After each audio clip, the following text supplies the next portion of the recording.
네, 안녕하세요. 세인관사법인 중부본부에서 근무하고 있는 고양환 관사입니다.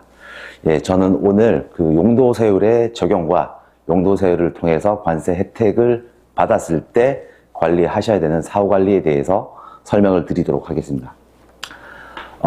보시는 바와 같이 기사 타이틀인데, 반도체 디스플레이 소재 할당관세 지원 확대, 그리고 LNG 등 72개 품목 할당관세 연장되었다는 뉴스를 가끔 보실 수가 있을 것입니다. 이러한 할당관세 및 용도세율은 산업통상자원부 공고를 확인하거나 또는 저희가 수입하고자 하는 물품의 HS 코드 확인을 통해서 우리가 수입하는 품목이 할당관세 또는 용도세율인지 대상 여부를 확인을 하실 수 있습니다. 또한 할당관세 신청을 위해서 뭐 2차전지 협회라든지 디스플레이 협회, 반도체 협회 등을 통해서 우리가 앞으로 수입하고자 할 물품이 국가 산업에 지원이 될 테니 할당관세 품목으로 지정해 달라라고 신청하는 케이스도 있습니다. 실제로 저희 회사에서는 작년에 반도체 관련 수입 물품에 대해서 할당관세를 지정받는 그런 활동을 한 사례가 있습니다. 우리가 수입하는 물품이 용도세율이라든지 할당관세, 관세 감면 혜택을 받을 수 있는지 여부는 HS 코드를 통해서 확인을 하실 수 있습니다. 예를 들어서 3915호에 해당하는 격리막인 경우에는 이 품목에 대한 이제 정보를 찾아보시면 할당관세 P3로 지정되어 있다는 사실을 확인하실 수 있는 겁니다. 그런데 이렇게 용도세율이라든지 할당관세, 관세 감면을 통해서 관세 혜택을 받는 애들은 그 용도에 사용되는지 여부를 계속 확인을 합니다, 국가에서. 그러한 정보는 이런 품목 분류의 하단에 보면 P3 격리막 2차전지 제조용으로 한정한다라는 품목에 해당되면 저세율을 적용받는 동시에 사후관리 Y가 체크되어 있는 모습을 보실 수 있습니다. 그래서 이제 제가 설명드리고자 하는 건 이제 사후관리인데, 사후관리란 특정한 용도에 사용한다고 해서 관세 혜택을 받은 물품이 해당 용도대로 사용되었는지 확인하는 제도입니다.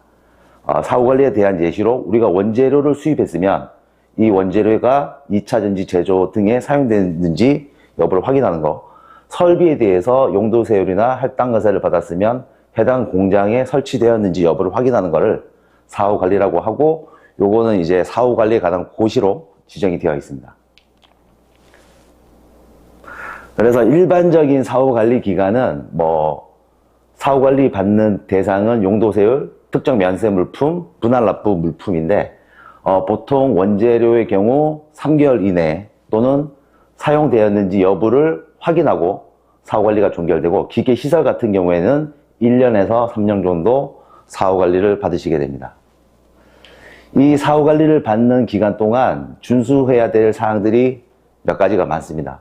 예를 들어서 해당 물품을 용도 외에 사용하고자 하는 경우에는 감면받은 관세를 납부하고 승인을 신청을 하셔야 됩니다. 그리고 용도세율 적용을 받은 물품을 설치했을 때 그 설치 장소를 변경하고자 하는 경우에는 1개월 이내에 세관장에 신고를 해야 되고, 요거를 또 일시 반출이라든지 멸실되었을 때 그런 사실을 세관에 신고를 하셔야 되고, 용도세율 적용받은 물품을 폐기했다 그러면은 승인을 받으셔야 되고, 또 어떤 시설이나 그런 것들은 통관 표지를 붙여야 되고 관리대장을 비치를 하셔야 됩니다.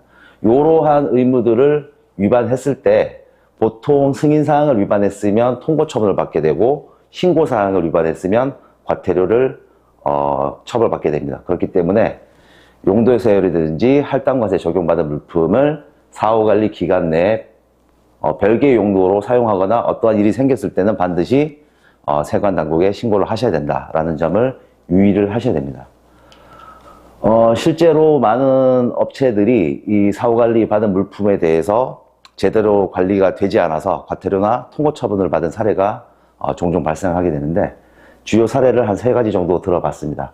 일단 설치 장소를 보통 이제 원재료가 투입되는 공장 주소로 신고를 하셔야 되는데, 본사 주소로 잘못 신고를 하고 1개월 내에 변동 신청을 하지 않아서 과태료를 받는 케이스가 요즘에도 좀 발견이 되고 있고요. 그리고 동일 용도로 사용할 자에게 양도를 했는데 세관 당국의 승인 없이 양도한 경우 역시 과태료 처벌을 받게 됩니다. 또한 이제 용도세율 적용받은 물품을 보관을 하다가 이게 병해가 발생돼서 승인 없이 폐기를 했는데 승인 절차를 거치지 않아서 이렇게 통고 처분을 받는 사례가 있으니까 용도세라든지 할당관세를 적용받은 물품에 대해서 사후관리 기간 내에 준수해야 될 신고사항을 반드시 준수를 하셔야 됩니다. 오늘은 여기까지 하겠습니다.